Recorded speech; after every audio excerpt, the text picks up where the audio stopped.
Yes, bwana DVP studio bwana, leo tena kama unavyoona mbele yako hapa watu wamependeza kinyamwezi, au bwana? Wewe kwa majina unaitwa nani? Kwa majina naitwa Max Dawson Kabura.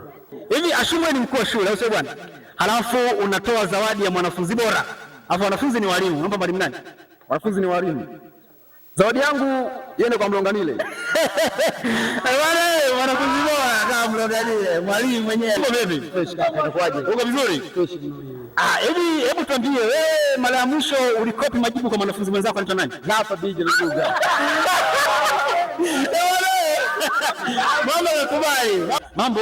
Poa. Unaitwa nani? Naitwa Vanessa Jacob. Hivi kama wewe ndio ungekuwa pale unatoa tuzo za zawadi. Alafu wewe ndio mwalimu. Alafu wale walimu wenu ndio wanafunzi, au sio bwana? Mwalimu gani ungempa tuzo ya nidhamu? Ningempa Kazimiri. Toka mbali Singida sekondari aliyekumbusha moyo. Mambo ya Kiswahili mtihani ni kipigo cha asali tunaomba sana Mola. Noma sana, nimetoa wanafunzi wa nyama. Wajidaya ni kwanza kwa mbele alikuwepo Jidani. Ukirudi kwa nyuma alikuwepo Ensao. Ukienda kushoto unamkuta. Ukirudi nyuma